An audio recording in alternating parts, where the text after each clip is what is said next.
Eden has a massive fan club, so he'll be fine. Yeah, they cool. He'll be fine. Ladies and gentlemen, we are now live. Welcome to a conversation with, and I am your host, Floyd Marshall Jr. And as always, I'm joined by my amazing and incomparable co-host, Okima Timur. And today we are joined by none other than Eden Marryshow.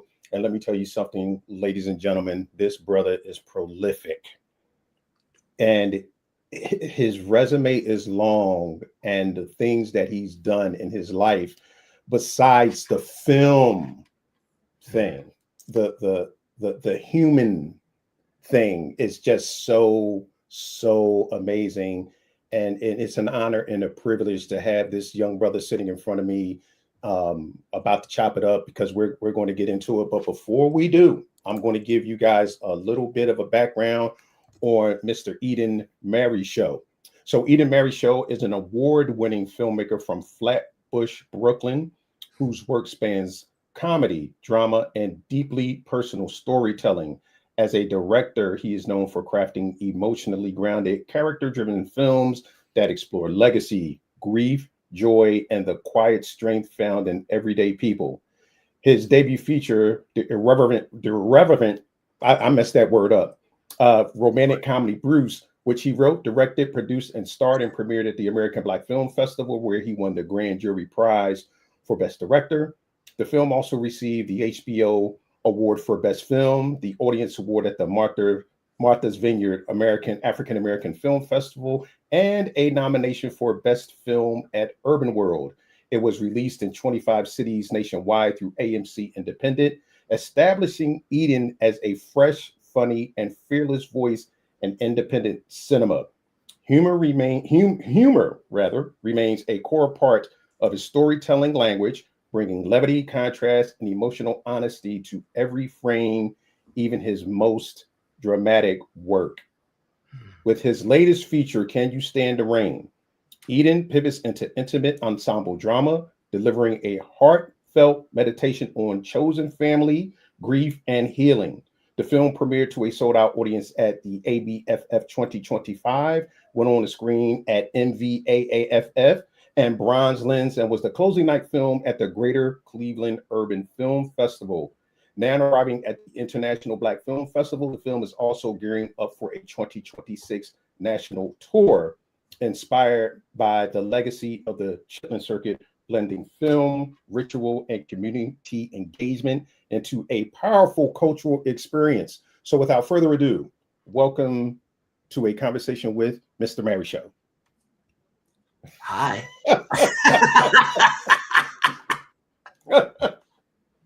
Irreverent. I'm just butchering that word today.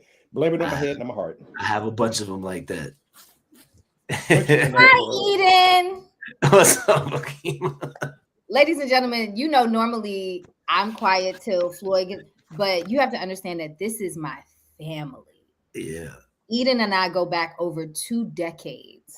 Yeah. I remember sitting in the Brooklyn Museum watching Eden's very first feature that he made with his former creative partner, my other brother. You know him through Double Dutch Aerobics. Oh, that's right. Mr. Clark. But Eden is like my heart. Anyone who knows me knows that Eden is one of my heartbeats. And he has been instrumental in keeping me sane in 2025, because people will shenan and they will shenan again. And so Eden has been my safe space to vent the BS and remind me that I am not the crazy one. Not at all. 2025. Yeah. So I am so excited to have him here on this show, because when I watched Eden's first film, I was just a singer. I wasn't even an actress yet. I mean, I was a kid actress, but I wasn't an adult actress yet. I was just a singer, watching my friend do something that I really was like, I think I can do that. I used to do that as a child, but I think I can do that. And he was one of the first people to be like, and you can. Yep. Facts. So this one is a special one for me. Oh, man. That's awesome. Special for me too, man. I'm so proud of you and everything you've done, man.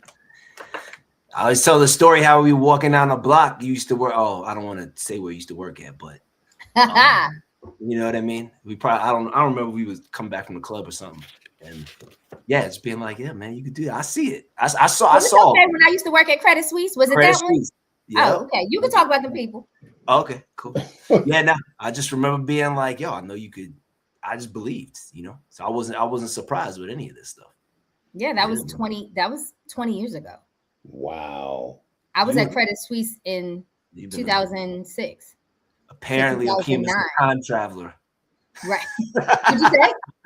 I said, apparently, you're a time traveler. Everybody keeps telling me I look younger now. You look the same, yeah. Well, I'll take that. Hey, look, black don't crack, so hey. Yeah, but that brown to turn down, you don't do it right. You know. That is crazy, but that is amazing, and it's always just beautiful to see. And okay, ladies and gentlemen, this is a perfect example of what veterans in this industry talk about all the time: the longevity of a friendship, the longevity of a relationship, but also the longevity of how long it actually takes to actually arrive. And I'm just using that word, but to arrive in this business, because you start at a certain place and you're in that place and you're looking up and you're wondering, am I ever going to advance? Is my career ever going to take off? Is it ever going to do the thing that I know that it can do? And I'm sitting here listening to someone that I love dearly and a brother that I just met that feels like family. And this is a testament to, you have to stick with this. Yes. 100%. Because an overnight success is at least 10 to 15 years. And that's being very generous. Yes. 100%. I remember my one of my great friends, Chris Chalk, who's he's one of the stars of the new series It on HBO. And no, still Welcome to Derry. He told me we call everything what we want to, because it's not it's in my mind. It's not Night Before Christmas. It's in my mind. Go ahead. No, but he said early on, he was just like, this is a game of attrition, man. And he was like, you just gotta wait, wait it out. And eventually, you know, the numbers will dwindle. Then it'll get to a point where the cats that are your age are probably famous, so they're looking for the next up, you know. And that was just some great sage advice. Definitely is it's a trek. It is, and it's interesting. I was privileged to listen to went to a panel last night and listened to Mr. Tennant, Viola Davis's husband, on stage talk about this business. And okay, so now we're talking Viola Davis and Julius Tennant, veterans of this business, main people. And he talked about the fact that they just, you know, did a deal with Amazon where they're about to start shooting a film. And it's on Mrs. Davis's page, but he was telling the audience, you have to want this like water. And he talked about the film that's about to get shot. And he said it took us 7 years. He said it took us 7 years.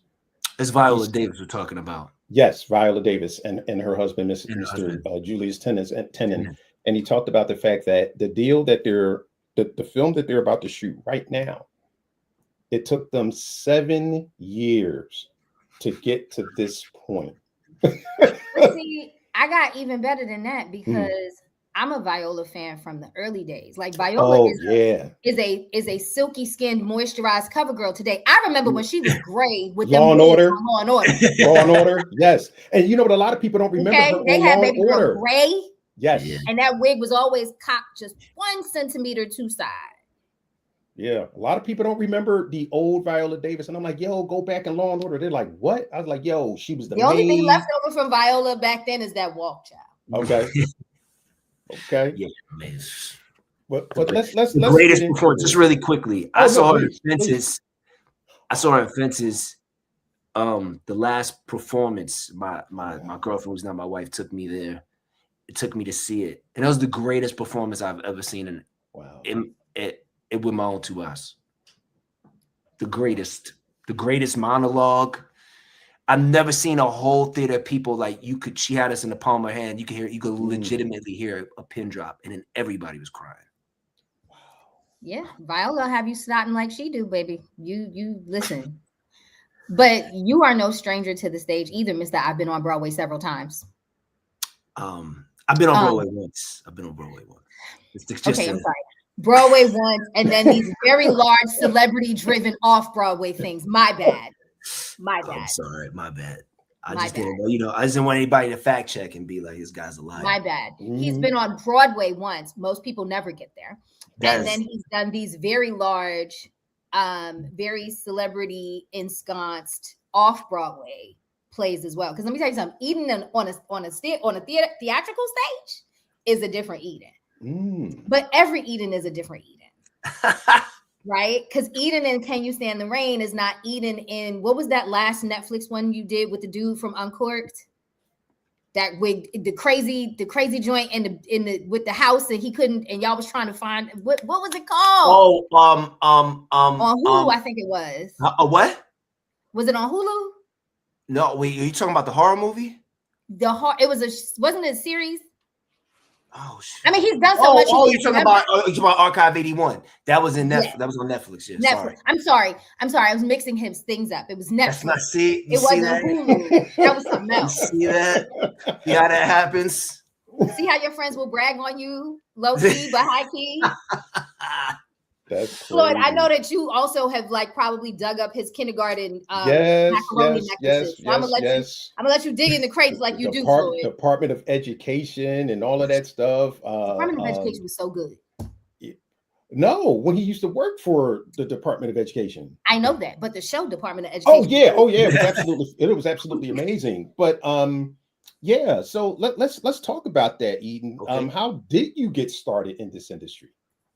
In the industry. Well, my dad is a writer and director. He's still an educator with the New York City Department of Education. I actually keep a picture of him and me right here on my computer. Oh, nice. Oh, that's beautiful. With Daddy and me. So when I was younger, I was saying about 9 or 10, he started to like. We would come home from work, from teaching, and then we would have these rehearsals in the basement, and then he would put plays on throughout the city and like parts of Brooklyn. So that was my first introduction to it. And my dad and my mom, they weren't like sports people. We bonded with film and theater and whatnot. So that was one of the ways we expressed love, or they expressed love to me. So I was doing that with my dad. Bless you. And then I did a play with him when I was 16 because somebody fell out. Actually, no, the first thing was he was doing a play. There were no understudies. The name of the play was like Used and Abused, and the lead actress got the flu and she couldn't come, and I was like 13. And I was like, yo, Dad, just, put me in a wig, put some lipstick on me. I could do this. And he was like, get out of here. I was like, nah, I know all the lines. Because I didn't want him to have to shut the show down for that night. So that was like, yeah, that happened. I remember that specifically. And yeah, I just fell in love with it. I did another play when I was like 16 with him. He was like, are you serious about this? I was like, yeah, this is what I want to do. And he was like, all right, let's do this then. And he was just very hard on me, which was the right thing to do, but kind of pushed me away from it. But once I got to college, I was like, I only like making movies. So I took film production and kind of got lost in that and was working there. I was working for the Board of Ed full time. And then when you work for the Board of Ed, you get like 6 credits. They pay for like 6 credits a semester, and then you get something called release time. So I get like 3 hours. I could cut out I get like a half a day on Wednesdays, and I would cut out and yeah. Learn filmmaking. And then I had a student, her name was Latina Bilbro. And she really, I work with at-risk kids. So kids that like, if they were old enough, they'd be incarcerated, or, some people just say badass kids, but when those kids are good with you, they stay with you because they feel like there's like this stability there. So I had her in my class, Miss Gomez, and I had her in the class for maybe like 2.5 years. And she's a little thing. We called her Peanut. And she, she believed in me. And long story a little bit short, she was my baby, man. And she's killed in a drive-by coming home from braiding her cousin's hair outside the Red Front Projects in Far Rockaway. And she's a week past the 18th birthday. And I just, I've told the story a lot, but I told her in the casket that I would make her dream come true. I would make the dream come true for the both of us. And it's interesting because in her obituary, it said that she loved to draw and to play basketball. And that's how I used to bribe her to teach her how to read, me and Miss Gomez. So I would teach her. I'd be like, all right, I'll teach you how to draw Snoopy today, or I used to tell her how to play ball, teach her how to play ball because she was highly athletic. And then I used to knock her ass down all the time and be like, so mad. I'd be like, yo, these boys can't hit you like I can hit you. Don't worry about it. You'll be all right.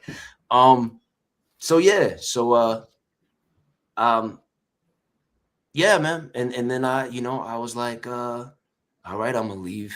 I was a really sickly, like young adult, had really bad asthma, but I left my pension and my which we were talking about earlier and everything, and I just decided like, all right, I'm gonna do this. I don't have an option B, a B option. So that was a long way of telling you kind of how I guess I got it. No, but it's important. Anybody who got the opportunity to see Bruce,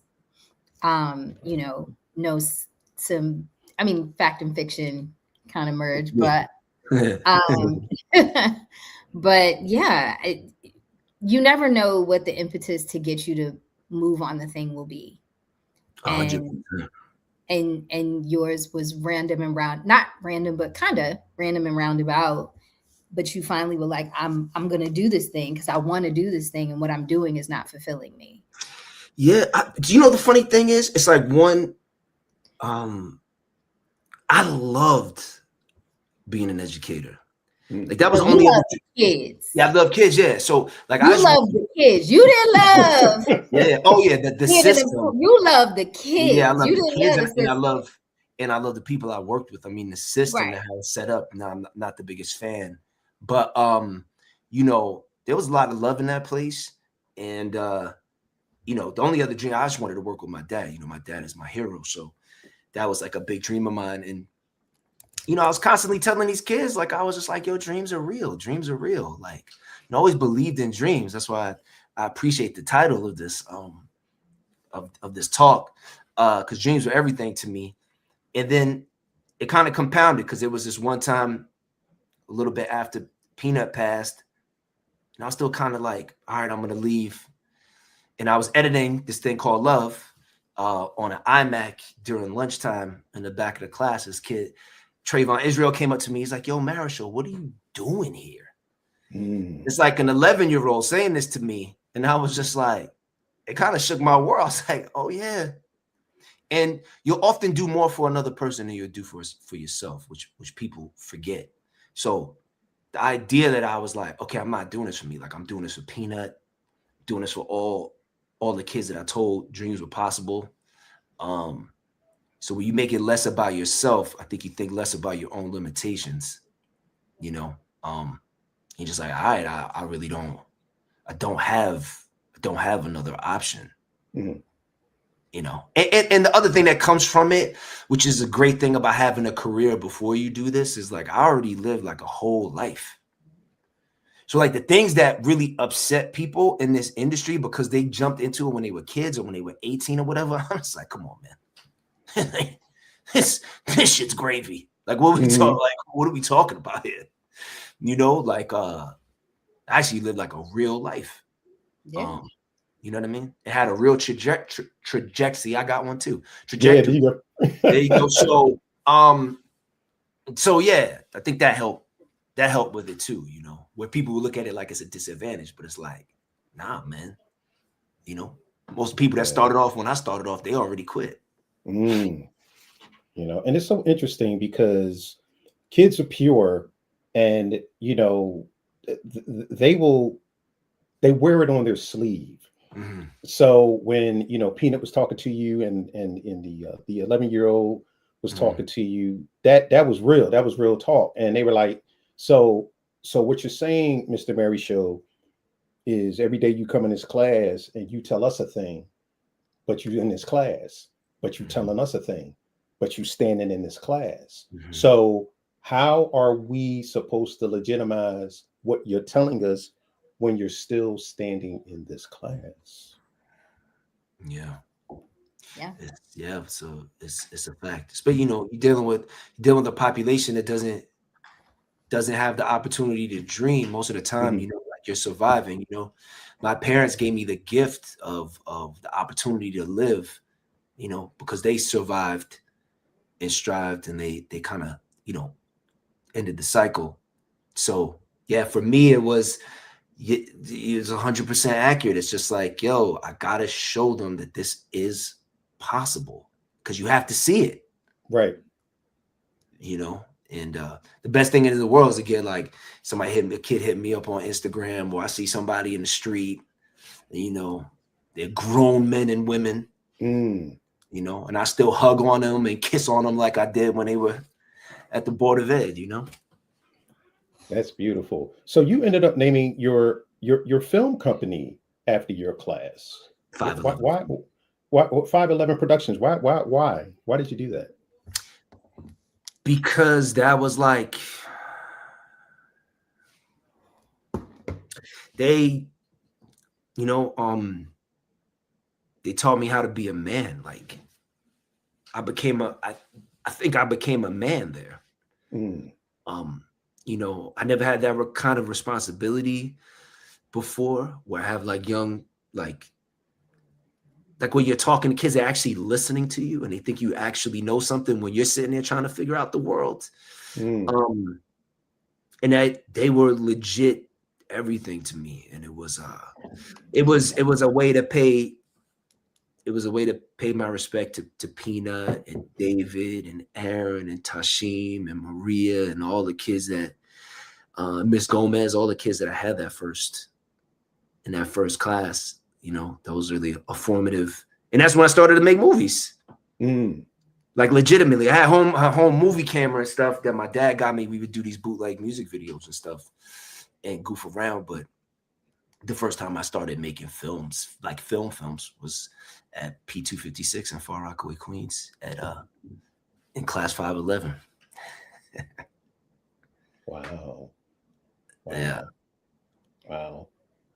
Tell me what it was like to go, because I had a creative partner when I started as well. Mm-hmm. Unfortunately, it was a very toxic and just non-sustainable situation for me. I'm so glad that was not your story. But it's not even about that. My question actually is, tell me about the bridge between going on your own and utilizing everything you got in your toolkit from the duo. Because that lady crazy, and I would never work with her even if Jesus said action. Yeah. But working with her is why I am who I am and how I am today, and I'll never not sustain that. Interesting. I hear that. I think with me, it was like, say it again? I said, so talk about that leap of being like, oh, it's just Eden now. Yeah, I think, when me and Sean were younger, so I was in film school, and then Sean was at BMCC, and we all just had big dreams, like the whole block. So I grew up on a block. It's called Fenimore Street, between Bedford and Rogers, and it's basically, I describe it as like a Norman Rockwell painting, basically like what you think of like America, or what America should be. We were all kind of like raised by the block. It wasn't how you see Black folks usually represented in cinema. Like everybody's parent was on the lookout. You know what I mean? Like you're gonna very clockers. Oh hell yeah! And it was the block that raised me, and we were all big dreamers. And the one thing about my block, it was not crabs in a barrel behavior. Mm. We were all lifting each other up. And everybody loved to come on our block because we were always cracking jokes and we were always having a good time. And then we would be on Sean Brown's porch until 4 o'clock in the morning. Major hype. I don't know if anybody out there knows. Major used to be working material out on the porch. So we all had these big dreams, and I think what I brought was a lot of it was like, you know, hip hop, because Sean's brother Pete was a part of this group called Eclipse, and Sean was managing them. And then I was like, yo, let's make movies. And it was kind of like, what? So we started making these like little hour-long movies, and we would put them on public access. Mm. Come on, B-Cat. Come on, B-Cat. So Sean had bought some equipment. And then I was also like teaching everybody how to use the stuff. Sean was using like his like business acumen he was getting from BMCC, and just the energy of the block with Tanae and Yolanda and just Mario, everybody. Shout out to Tanae. Girl, yeah. And we just came together. We just made stuff, which was before just fun. Making stuff was a thing. Yeah, exactly. When there was no DSLRs, there was no DSLRs, there was no camera phones, there were no GoPros, there was none of that. You know, I had gone to, because I was in film school, like I said, and it was the kind of like dawn of the digital movement. Like, I went to Sears. I got an iMac, like the big one, like a blue big one of those big ones. With the blue butt. With the see-through blue butt. There you go. And they gave me, you know, and then I got like these 2 Sears credit cards, and then I would buy these little mini DV cameras, and then I would shoot for 20-something days. I always say like I'm the reason for the restocking fee, because I would use it like the day before, then I would return it. Then I go back a couple days later, we get it, we shoot another, you know, we would shoot another film. And like all this kind of, what they call it, like hood cinema or whatever. Like, the issue with us was we weren't consistent. We didn't stick. Also weren't hood. Like, yeah, exactly. None of it was bang bang. Oh, excuse me. Yeah. Oh, it's not hood cinema. It's called street Guerrilla. It was urban. It was guerrilla shooting. Guerrilla shooting. Urban cinema. Yeah. But we lived in the hood. I was in the hood in the side. You was in the hood in East Flatbush, but you weren't. But we weren't hood kids. No, we were not. Absolutely not. No. Absolutely not. But yeah, so I feel like we were some of the first to be doing that, because everybody that looked like us was still like on music, because you think like the film stuff was so, and it wasn't accessible because it was so expensive. Right. And like Spike and Robert Townsend, like they were able to break through, but this digital revolution was coming. It was like, oh, we could just make some stuff. Mm-hmm. Put it on BCAT. So we were having the best time doing that. And then, I think people just get older. They find different things and they get different interests, or, my thing, once I jumped back into acting, I jumped back into acting because I was like, oh, I'm going to meet a bunch of people who are like dedicated to this craft, to like the craft of acting. And then as I jumped back into that, I was like, oh, I really love to act. And that kind of like took me in a different direction. But I think, the transition was just like, when Peanut died, I got hyper focused, man.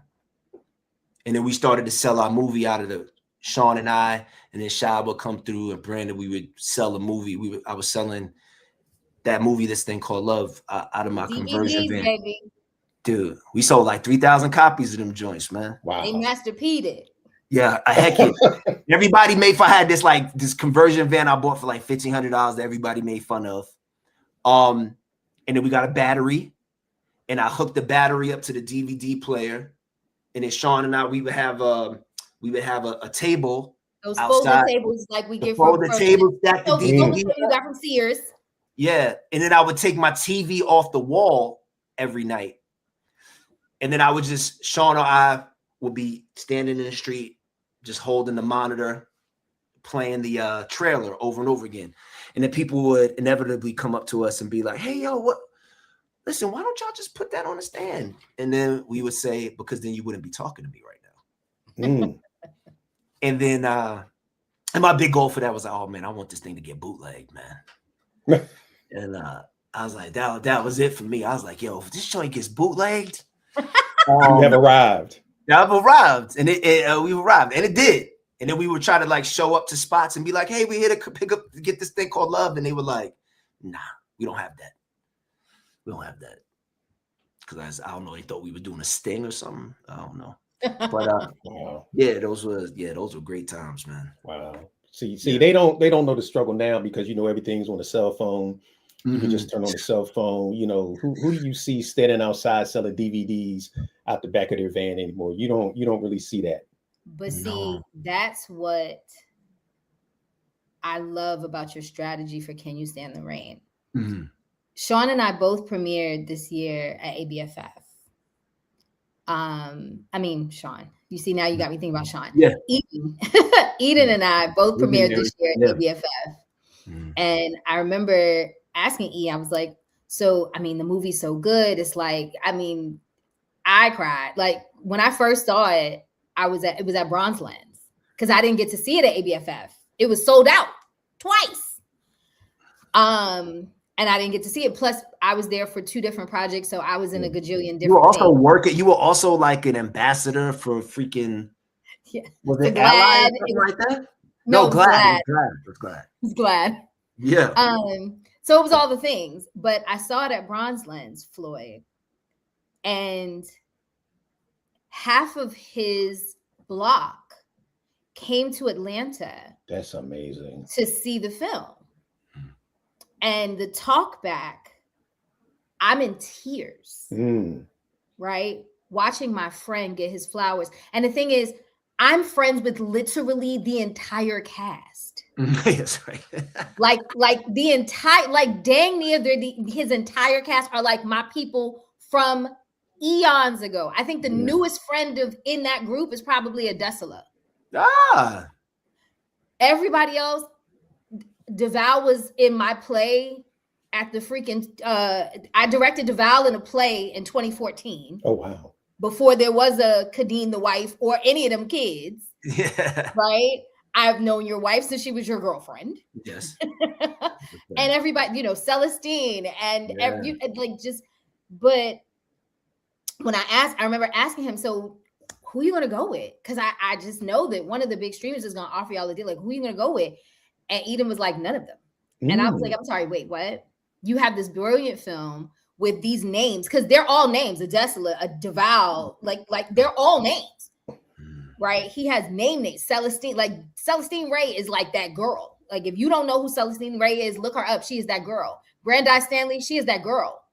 Like, and so he was like, yeah, no, we're gonna do something different. I was like, well, lay the blueprint then again, friend. Lay the blueprint for me again, friend, because you started this 20-something years ago. So just do this thing so that I can figure out, because my intention is to direct my first feature this year. That is what is in the ether right now. Let's go. And so I'm just watching to see like what, so lay the footprints out, friend. Yeah. Well, the plan is, so there was this really great film I saw years ago, like 20 years ago.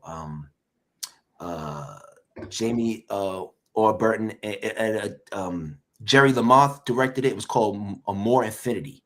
Yeah, Jerry just did a 25-year screening of it at Newark. So Jerry's from the same neighborhood that Okeem and I are from. And remember, I'm from the side. Yeah. Oh, my bad.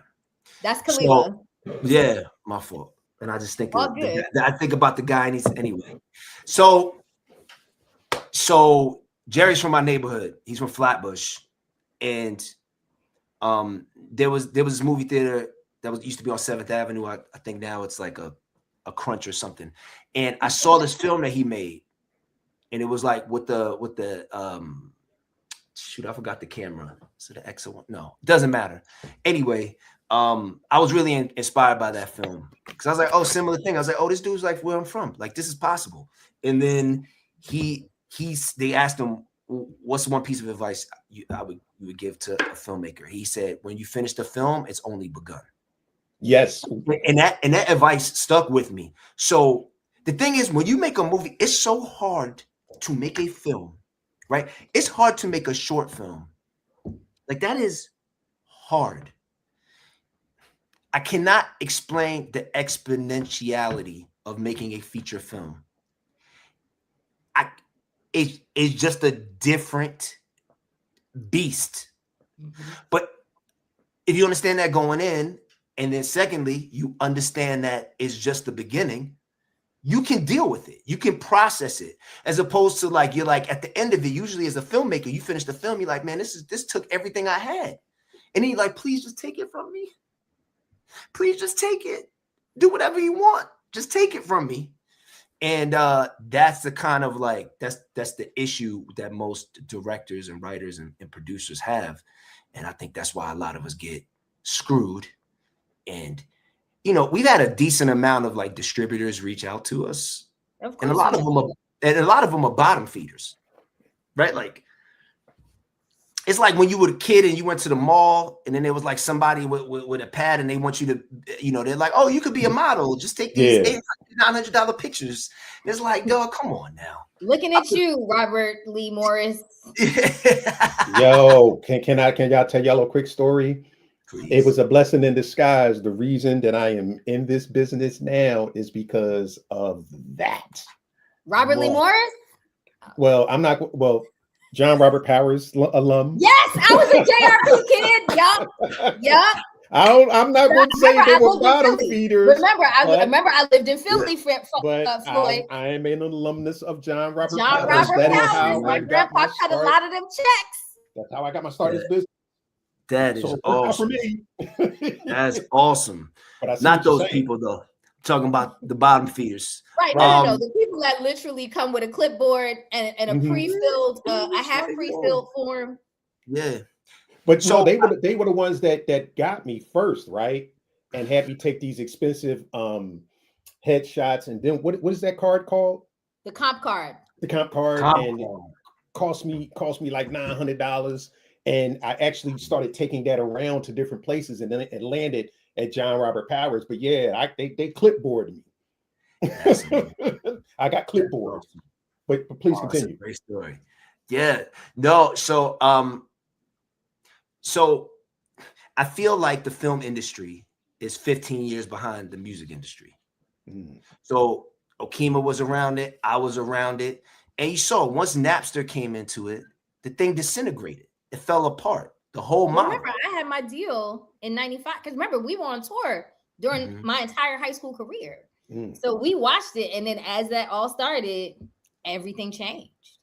So I feel like with these streamers, it's the same thing, right? Like people, a lot of, you know, outside of the people that like make money, it's just like, yo, you'll get like 6 cents per viewable hour. Like, it's not piracy, but it's just like you just can't make the money, right? So it's like, how do musicians make money? Now, right? How do they get out to the people? They tour, right? And I'm like, I look at like a Tyler Perry, I look at a Kevin Hart. They're insulated, man.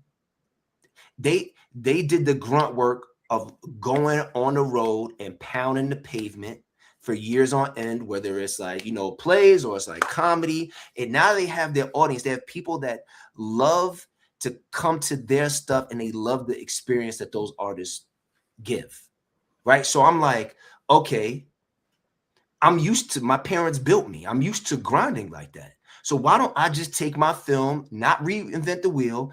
There was a thing called the Chitlin circuit, which James Brown and many other artists went along many, many years ago.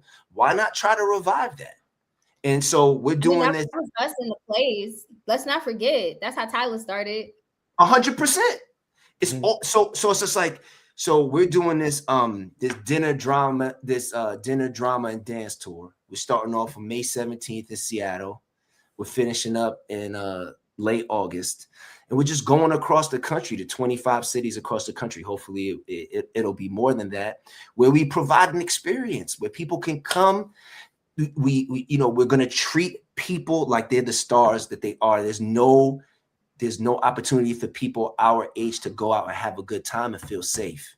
Baby, but also, are we gonna do this in grown people hours? Like, we gonna do this in like I can be in bed by 10:30 kind of situation? We actually we're looking at like 11 p.m. That's fine. That's good. It works like 6 to 11. Yeah. Okay. So yeah, like, yo, you're gonna eat. There's gonna be a step and repeat. There's gonna be a red carpet. We're gonna have people taking professional photos. Then you're gonna have dinner. You're gonna have a cocktail hour. We're gonna have a film, a talk back, and then there's gonna be an old school 80s and 90s party. And we're just gonna go across the country. And you gonna say something? No, he's just waiting for you to give him the Philly date. Oh yeah, we can work on that, man. So anybody out there, man, we're open for business because we're trying to get out there. We're trying to get to the people, and the idea is like, look, man, the Chitlin circuit existed. The old model of the film tour existed, right? But I think it was SAG. When SAG was created, actors came together and they were like, we don't want to tour anymore, right? So we'll go to New York and we'll go to LA. We're in a position right now where we can't just have people come to us. We have to go to people. And I like people. And you know, we created this film to be a ritual for grief and for healing and for joy. So that's what we're trying to do, is create these rituals across the country where we can connect to each other again. And that's how we're going to get the word out, man. We're trying to get like at least 50,000 emails across the country. And then hopefully by the time we boomerang back to LA, the film will be IP. Right. That's amazing. That's amazing. Yeah. But let's talk about Can You Stand the Rain? Woo! I just need to know how you felt, Floyd, because you a crybaby, Floyd. Did you cry? Know what? There was no, I didn't cry because I was studying. Oh, okay. So the crying will probably come on the next watch. But you know, there were a lot of things.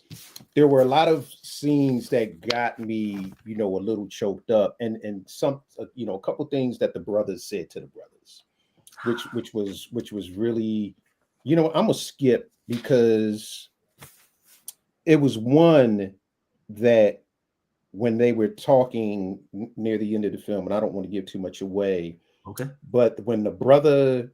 The scene where they were all sitting around the fire, and the young lady told them to draw a picture, and later in the film, G is your tree, don't chop him down.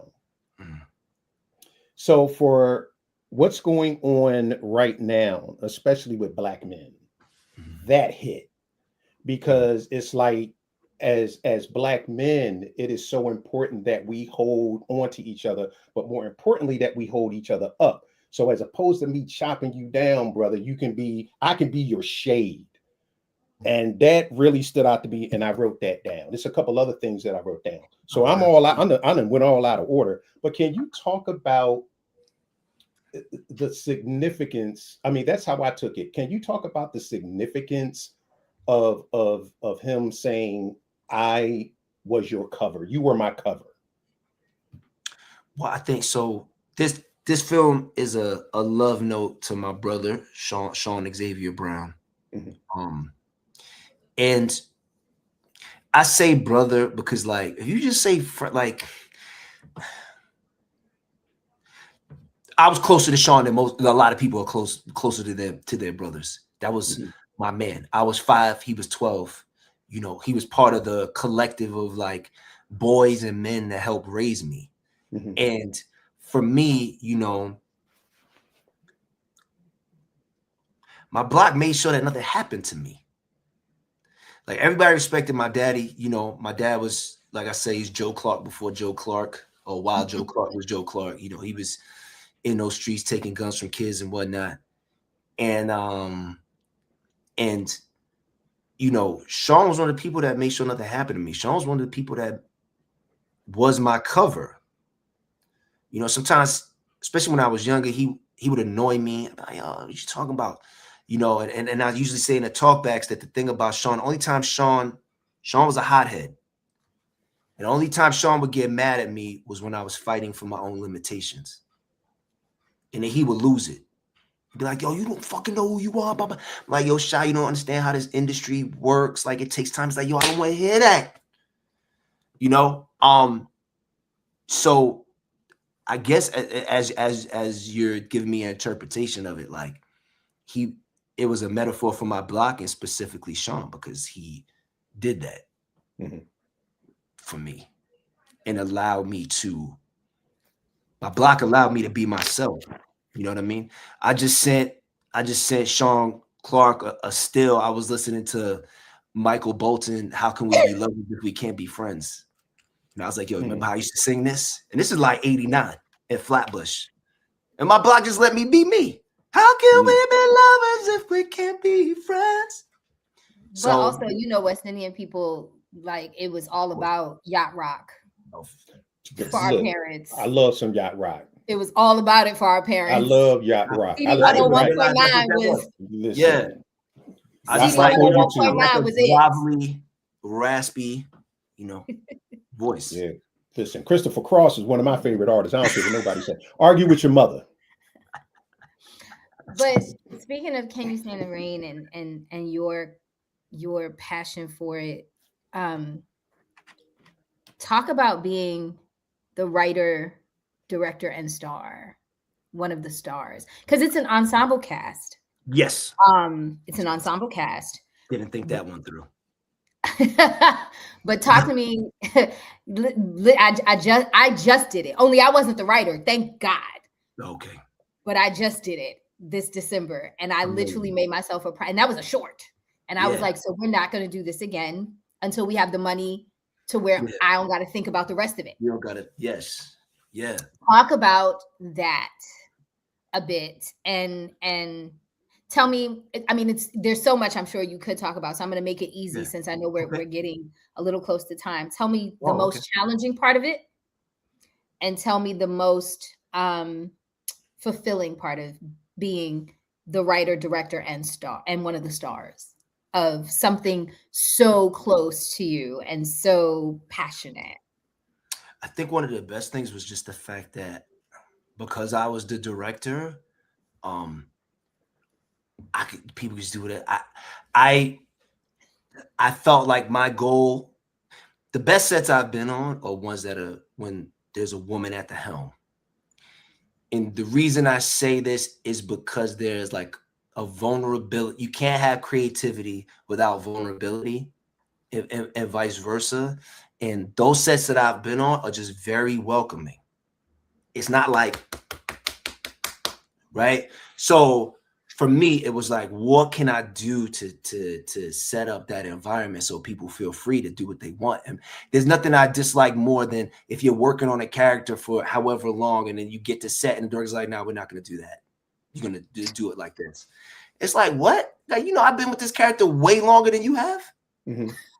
That drives me nuts. Because I'm like, it takes nothing. Let's just do we could do 2 takes the way you want it and then just let me go for a couple. Mm-hmm. And there was so much gold that happened when actors, you know, in Can You Stand the Rain, where it's just like, yes, let them go, man. Because again, we wrote it in a short period of time, right? So that was the other thing. So I could cover myself as a writer because I am also directing it, and you know, I could trust myself as an actor. And you know, just choosing brilliant artists in my tribe who are also creators. And again, one day he's gonna choose me. One day he's gonna choose me. One day, very soon. Mm-hmm. Yeah, so ridiculous. Ditto. And let's get it.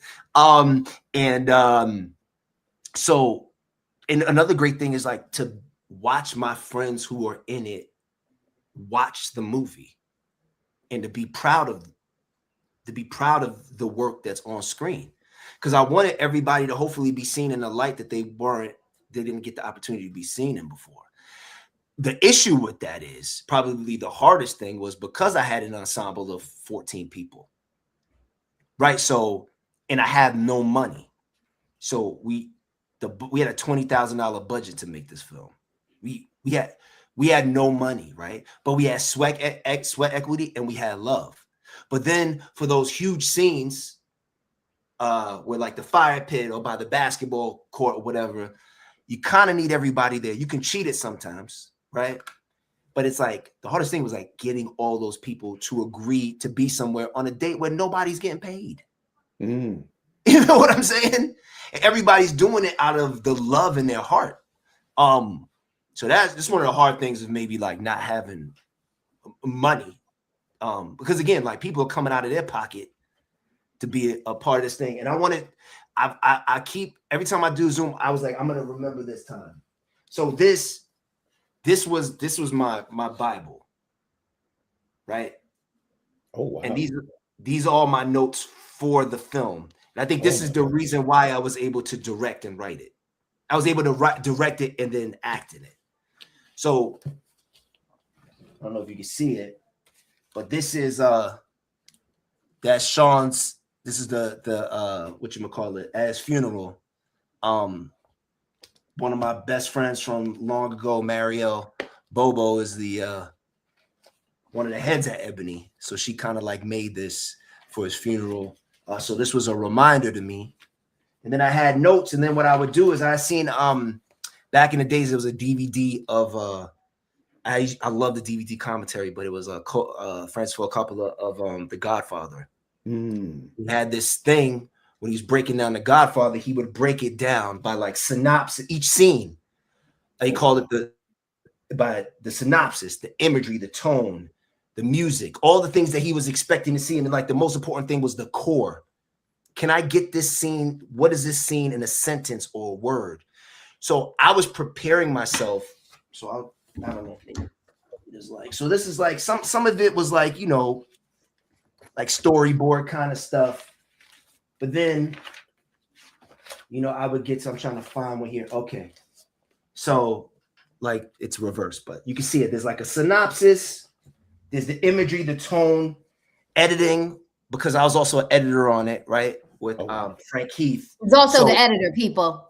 Yeah, with my boy Frank Heath. And so I wrote editing. If it's not working, you must strongly consider reshooting this. This scene should be one of the first you edit. So these are notes to myself. You know, core, Aaron having to truly face that his relationship is over and begin a new chapter in his life. I actually ended up cutting the scene out of the film. But yeah, so you do these things. And the most important thing for me was the pitfall. So what's the one thing that could jack this scene up that I have to remember? And it was not being conscious of the beat change from finding out it's John to Donna making the mistake to Aaron changing the subject. So that was what allowed me to direct it, because if I'm working on the thing till 2:00 in the morning and then we start shooting again at 7.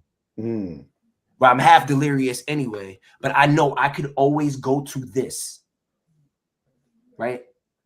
And for me, even more important than a storyboard was a floor plan. You see it? Yes. People really do not understand the power in having a floor plan when you have an ensemble cast or scene and moving folks around. Yes. So I can't really get all of it, but this is that, you know, the scene at the basketball court. Yes. The cars and stuff at the end of the movie. So this is the end of the movie, like planned out. And then this is the other piece of it. But yeah, so that was I just wanted to show that to like some filmmakers or whatever, people that are thinking that's phenomenal. That's some masterclass stuff right there. Yeah, because it's how much you have to, especially if you're gonna direct and acting something, how much are you gonna prepare beforehand? And then also the people you have around you, like Jasmine Walker, who played my love interest and who is also a producer on the film. Like, yo, she would just pick things up, or she would hop behind the camera, like, you know what I mean? Or like, if there's a fire going on over here, she would like put it out, you know? And everybody, it was real kind of like hands-on filmmaking. Like, you'll be in the scene 1 minute and then you'll be putting up a light the next one, because it was Juan Carlos Barrero, our amazing director of photography. And then it was Iranis Rodriguez, who was like her first film that she was working on. And I was like, yeah, come on, let's do this. My man Johnny Bermudez, that plays like the foil, and myself. So there were a lot of times like I'd be in a scene and then I would jump behind the camera or I would be setting up a light and while we sit. So it was really like when you talk about what I learned, that those were the lessons that I learned when I was making stuff on the block. Yeah. It's just like it would be great to have more people, but you got to do what you got to do. Yeah. I say it all the time. There's a difference between indie and independent. Indie is when you have a $5 million budget and Scarlett Johansson has done you $1 million favor.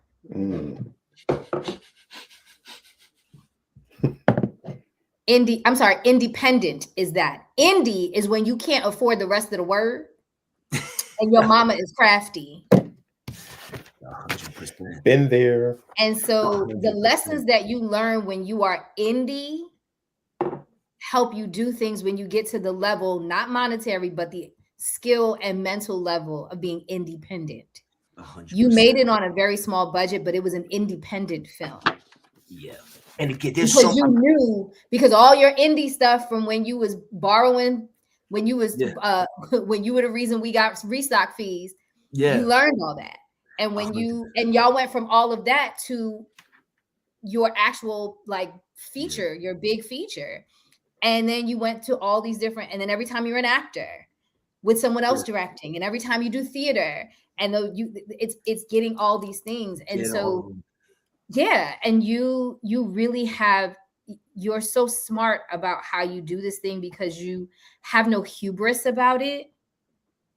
Right? You have no hubris about this. You have no ego about it, but you also never lack confidence. You walk in prepared. You actually give a damn about how people feel in your space and on your sets, but you also know craft. Yeah. You've made sure that in the time, whatever set you're on, whatever place you're in, you absorb craft information. And so you're not the podiatrist trying to do a heart transplant. I appreciate that. Right? Yeah. And all of that shows, as someone who's seen most of your work, Can You Stand the Rain is absolutely an opus thus far, in my opinion, for you. I really appreciate that. And again, it's because of the cast that it's all those people that I worked with, on the screen and behind it who like believed in me and were willing to go above and beyond, and that happens with relationships, right? Like a lot of times people want to reach above, but it's like reaching across, like Charles King told me, like meeting your tribe. And and it wouldn't have worked if like two of the actors would have been really difficult. They could have been the best actors in the world, which I actually feel like I got a cast of the 1%, right? Like I believe that in my heart, like I know it. And that's why I'm kind of just like, I think the movie's dope. It's mainly because of them. So it's really important to craft relationships with people. And the thing that my dad and my mom used to do, even when he was doing plays and stuff, my dad, even if it was an hour and a half, 2 hours out of the way, my mom, they would always drive people home. I always wonder about that. And it's this thing that I keep trying to tell folks. It's like, yo, if you want to be the best way to be selfish is to be selfless. Because like, yo, if you take care of people, you drive somebody home, whatever, like they're going to remember that. Yeah. They are, and they're going to look out for you. And one person will be a dick or whatever. They don't show up. Okay, fine. But the best way to like, for me to live a life, whether it's like real life or in my career, is just like, yo, try to look out. And again, you're going to fuck up sometimes. You're going to do something stupid that you didn't mean to do or forget something. But people will give you grace because they know who you are and what you're, what you're about, because I had folks cooking outside for like a long time. It was like 20 degrees outside, man. And I don't feel cold or heat. Like for some reason, I'm not affected by the elements. Like 20 mile an hour winds out there. And then Lisa, one of the producers, like, Eden, what the fuck are you doing? People are freezing. I was like, oh, I didn't even think about that. I just didn't think about it because I'm fine. It didn't affect you. Yeah. Yeah. But then it was like, you apologize and then you start cycling people out, and then you'll be the one outside to cook. Yeah. And that's the other thing I would say. Don't ask people to do something you're not willing to do. That part. Yeah. Don't do that, man. Don't do that. That part. Don't do that, man. Yeah. Especially when it's a community effort. And as you said, they're not getting paid. And, they're the most valuable thing that you can give someone is your time. Mm-hmm. The most valuable thing. So if they're being gracious enough to give you their time, treat them with dignity and respect. Come on now. Because it goes a long way. Because when you have something else come up, people are in relationships is so key. And I'm so glad you said that, because you will get more by having a powerful relationship than if you were to offer somebody a lot of money. Because if you are an asshole, they'll be like, I don't care what you about to write that check for. I'm not working with you. But if you are the type of person that you're not in the room and they're like, Eden, he reached out to you, he trying to work with you, dog, get on that, because that's a good brother right there. And it's just so important. So again, when I used to film, I used to do the craft services, I used to do everything. And then I'd have to go to work. And people would see that. So they didn't mind staying an extra hour or an extra hour and a half, because I would be on set at 10 o'clock at night and then have to go work a nightliner at 1 o'clock in the morning. So if Floyd's putting in that time, then who am I to not put in that time? If he has to be at work to drive a 40-foot bus, I can say it now because I'm retired. Yeah. But he has to be at work to drive a 40-foot bus in a couple of hours, but he's still here rocking out. So the fact that you're putting in that type of work will go such a long way, because when you get those millions, everybody's going to, win. That's right. When you get those millions, people are going to be like, he deserves it. And I'm so happy for him. Let's go do this. Yeah. Yeah. I just want to say one, Brandeis Stanley. Woo! With a few, she had just had her baby. Mm-hmm. What? And a friend had dropped out the last minute. So literally the day or 2 days before we were starting shooting, I'm like, oh, shoot. So I was like, I went to school with Brandeis Sasa. My wife did. They were in the same class. And we were like, oh, Brandeis. I was like, she just had a baby. I don't want to ask her that. And Sasa was just like, you need to give her the opportunity to say no. And then Brandeis said, I'll do it, Eden. Just promise me you'll finish it. And I was like, I'll finish it. I promise. But people don't realize that. Let me tell you, I fly out on Sunday. Know why? Because I'm the lead in a new vertical. And let's get it. Oh, okay. I can't talk too much about it, but it's a celebrity director who was also supposed to be the lead. She got sick and was like, I can't do both. And a friend was like, I didn't want to call you because it's not paid. We don't have no money. Like, this is really out of our pocket. I was like, give me the opportunity. Yeah. I was like, she was like, I can't pay you. I could fly you. Cool. I got plenty of people that live in LA. There's couches. I'll figure it out. She was like, I didn't think you would do it. I didn't think that you would say yes, because it's not paid. We don't got no trailers. I said, girl, the last film I made, literally 5 people slept in my house every night. Let's go. My house was literally a slumber party. Let's go. To make those are the best times, man. We had a ball. We had a great time. We had a ball.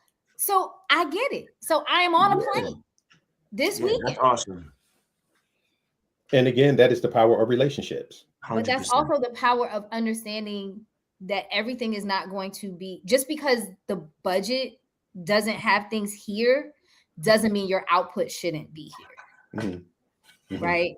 You asked Brandeis, your wife was smart enough to push you and say, let her say no. And in watching the movie, I can't picture anybody else in the role. That part, she crushed that shit. Yo. I can't picture anyone else playing the role. It's so crazy how prepared she was. I mean, like, we literally shot like less than 72 hours later. Baby. Wow. Like, I was like, I don't know. But that's the other thing too, right? Like, you just gotta kind of like, okay. I learned when I made Bruce, I was like, the thing people don't realize, what I would think usually is, yeah, the boat pulls up to the dock, the train pulls into the station, and then you get on this train or you get on a boat. And it's like, that's not how it works. People only jump onto a moving train or a moving speedboat because there's something about like, yo, we doing this. There's something about that kinetic kind of energy that people are like, all right, bet he's serious. So, okay, let's do it. I mean, with this film, I wanted to get a celebrity attached to it, right? And please tell them that story. Please tell them that story. So I was like, all right, it'd be cool for the rest of us. You know, these are actors that you see on television and whatnot, but it would be this the kind of the character that the whole film kind of revolves around, Sean Xavier Brown. He's like a famous children's author. So I was like, yo, you need to get somebody that like a name in that part, like an A-list, whatever. And I'm thinking about names, whatever. I remember one time I stayed on LL had an album signing. This is like a year and a half ago. And I stood on the line for like 4 hours to try to get to him and talk to him about how he should be in the movie. And I was like, yo, I'm doing what you did in Crush Groove. Come on now. And constantly think about that. What I did was I had a really great friend of mine, Lawrence Ballard, play the role of Sean.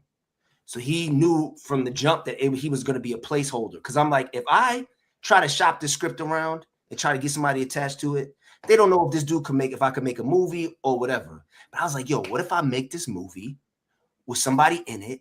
And then I start pitching it to people. I'm like, look, you just got to put yourself in this joint.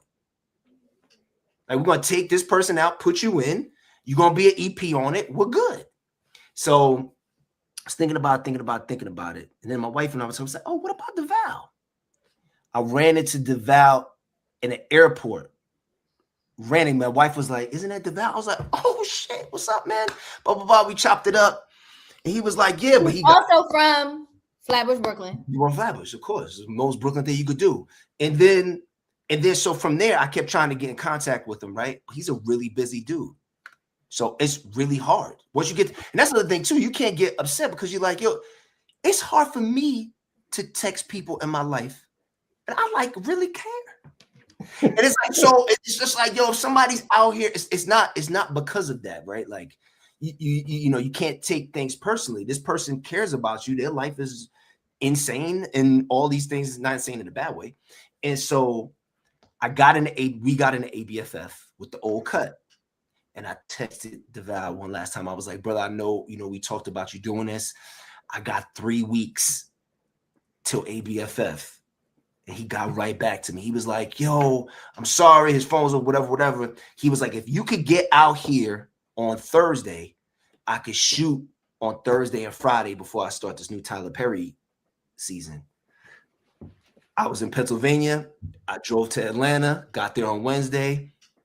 Brandeis was, of course, game as always, hopped on a plane. Johnny came in to shoot for one day. And then the other day I shot with my iPhone. I put it on like the 4K? Yeah, the pro 4K and the pro settings. And yeah, we shot all of his stuff and we shot him out. We shot him out, and then I was able to cut everything in and get it into ABFF on time. Wow. But again, relationships, right? Yeah. That's crazy. And you said something, and a word jumped out. And I'm gonna disagree with you, brother. Okay, please. You said random, and that was not random. No, you're right. Your wife put that energy out into the universe. I am so big on energy. Yeah. Because if you speak on a thing, it's now tangible. Mm-hmm. Because you know, as they say, you speak it into existence. So for me, that wasn't a random meeting in the airport. That was supposed to happen because the both of you felt so strongly about that brother playing that part. And I am so huge on energy that if you put the right energy out, and frankly, your entire film is a testament to that energy. Because again, the fact that you just told us that you made that film for $20,000. Mm-hmm. When people watch that film, I defy anyone to tell me where they saw $20,000.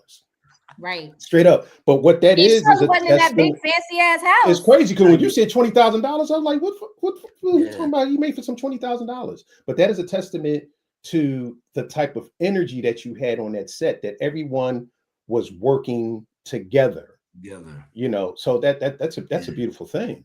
Oh, I appreciate that, and I agree, because I'm with you, man. I believe in that energy. You know, I believe in God. I believe in the universe. I believe we're all here for a reason. I believe things get murky when we don't have, or we don't recognize our purpose. You know, so I 100% agree with you. And you were clear, because once you said, okay, this is my dude, and you were clear, that was it. Because see, the universe, we get a little spiritual, but the universe will always give you what you put out. 100%. So if you're putting out, I'm not sure, I don't know, maybe sort of, kinda, the universe is going to be like, okay. But if you're putting out, this is who I want, I got to go get it, the universe is going to be like, okay. And we have the end result of the brothers in your film. He is, and I can't imagine anybody else other than him playing it. And I wanted like an authentic Brooklyn dude to play him. You know, he was perfect. That's beautiful. Yeah, you don't always need that much time. Again, like, it's just like, how prepared can you be? You know, but yeah, man, it was just a great. It's a great ride. It continues. Well, we tell all our guests this, you know, this is applying to you because you're you, but all of our guests, once you're here, you're family. And so as the tour starts and anything we can do to support, promote, etc., please let us know. I appreciate that. And we will absolutely do our best to be a support for that run. You know, this has probably been our most informative but casual conversation in quite some time. Intense but super enjoyable. And I want you to know, friend, I'm so proud of you. I'm so insanely proud of you. Kalila and I talk all the time about how much we love you and are proud of you. And I'm so honored to be on this journey adjacent to you, which was never in the cards in my mind. Oh, wow. And, you know, to have you here with us now, Floyd is connected to you. He's seen your beautiful work. And so, you know, you have a home here at A Conversation With. Oh, thank you so much. This was awesome.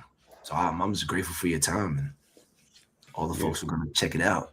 Or checking it out. Yeah, you definitely will have to come back, because honestly, a lot of stuff that I wanted to ask you, I didn't. Floyd always has 18 pages of questions. Oh man, I'm here for it too, man. Floyd, here's the thing. Floyd knows what role when you played the third rock. Yeah. In the second grade, Floyd found it. He's on that James Lipton kind of inside the actor. No, he is. He really, really is. He really is. Which is why these film festivals are starting to engage him as a consistent moderator out here. He really is that guy.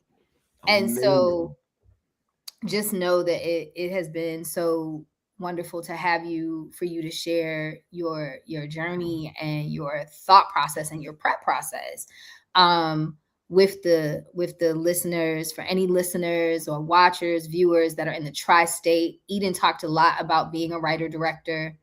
This weekend on Sunday at the Brooklyn Public Library on Franklin Avenue, there will be Christine Swanson is hosting a Dissecting the Writer-Director workshop for 3 hours. Oh, let's go. For the bargain basement price of $25.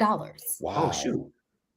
This Sunday in Brooklyn. So if you are around and you want to learn how to be a Eden or whomever else, come through. Oh, that's awesome, man. That's an investment, man. Damn. Well, share it with anybody that's around the way that might need that. It's on my page. Okay. All right, bet. Yeah, but we learn by watching and experiencing others. I didn't go to film school. So I've gotten all of my info and lessons. I've been to every shadow that I could, workshop, class, you name it, friends, because even I will call him in a heartbeat. And so, you know, sharing even your prep process with the viewers to encourage them to be prepared, because so many people, I cannot tell you how many times I've worked with directors who don't even know what a shot list is, like a real one. And I mean like people that are already out there. Yo, that's what frustrates me, right? Look, my mom, I realized when she passed away, she would always end every story off with, "That's the story," and and every conversation, and that's the story. And I'm like, I think that's why I'm so obsessed with stories. I have such reverence for them. They're the only reason we've been able to get to this point. Like, we've been able to evolve like that. That's so disrespectful to me.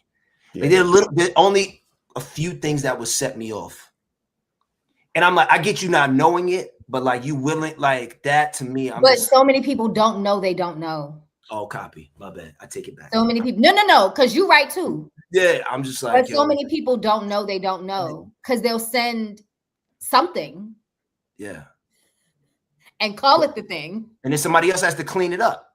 But I literally, off the record, there was a major feature film that paid me under the table to do the shot list and floor maps for the director of a movie with stars in it. Yeah, you know. And I did it, but was like, so when y'all looking for your next director, ghost director, you a ghost director, you ghost director. Hey, hey, wild. Hey, that's wild. Yeah, there you go. Okima T. Moore, baby. Listen, but that's all of us. Floyd, that cannot go in a clip. Thank you. Okay. It can stay on here, but it cannot be a clip. Okay. Mind yourself. Okay. I'm gonna have when I clip it up. Yeah. Off the record, because I was like, she said off the record, but she talking. Yeah. I mean, we're here. It can be here, but it can't be a clip. Like, it can't live on nobody's face. It's kind of too late, girl, because we live. Exactly. But where it can't be living. Okay, it's online. Right. Thank you so much. Right. So yeah, I got you. So this was absolutely amazing, Eden. Again, it was such a pleasure meeting you, brother. It's always a pleasure to expand my circle and to expand my knowledge, because the one thing that I know is that I don't know. So when I'm listening to people that, you know, come with such a wealth of knowledge, such as yourself, it's always a pleasure, because it's something that I can then turn around and incorporate into what I do immediately. So, ladies and gentlemen, if you have listened to this podcast today, make sure you listen to it 3, 4, 5 times, because I'm telling you, each time you listen, you're going to come away with something different. And that is the beauty of having people such as Eden Marryshow on the podcast. And it's so amazing to have people like yourself giving of their knowledge and giving of their time. So, ladies and gentlemen, don't waste the opportunity to sit down and pick this podcast apart. Learn absolutely everything that you can. When you get to the part where he held up that Bible, pause it and go frame by frame, so you can then have an understanding of how things really work, because that was a 5-minute masterclass and you got it for the low price of free. So my question to you is, what's next? We're going to be at the Grand Prairie Film Festival this weekend in Texas. If you go to canyoustandtherainmovie.com, you could get all that information. You could sign up to the mailing lists, and then we could keep you involved with what's going on with the tour, and starting this movement. And then the plan is, once we do this, like when Okima makes her feature, then it's just like we have a pipeline. It's there. You don't have to go all these different places. Come on, let people see your movie. We have an infrastructure, you know. I mean, that's the goal. Now you're on IG, correct? So what is your handle on IG? It's Eden Marryshow, my name, and then Can You Stand the Rain movie as well. Okay, ladies and gentlemen, make sure you follow this dynamic young man, because he's phenomenal. This has been absolutely phenomenal. And you know, when Okima said, "Oh, I want to bring such and such on," and I'm like, oh, I've never heard of that gentleman, but you know, that's okay because there's so many phenomenal people out there that I don't know about, and you know, it's always a pleasure learning about more phenomenal people, especially our people. So when I started looking you up, I ain't gonna bring no fugazi people on this show. I know. So when I started looking you up, I was like, yo, look at. When I just kept going down and down, so I was like, I'm so excited to talk to him. And then when I saw your movie, I'm like, we gonna do this. We gonna do this. So again, brother, thank you so much for coming on the show.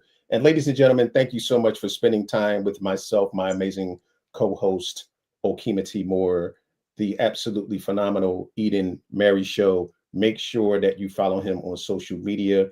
Make sure that you visit the website with Can You Stand the Rain? Support this brother in any way you can, because it is so important. And especially now, let's go, with how they're trying to tear Black people down.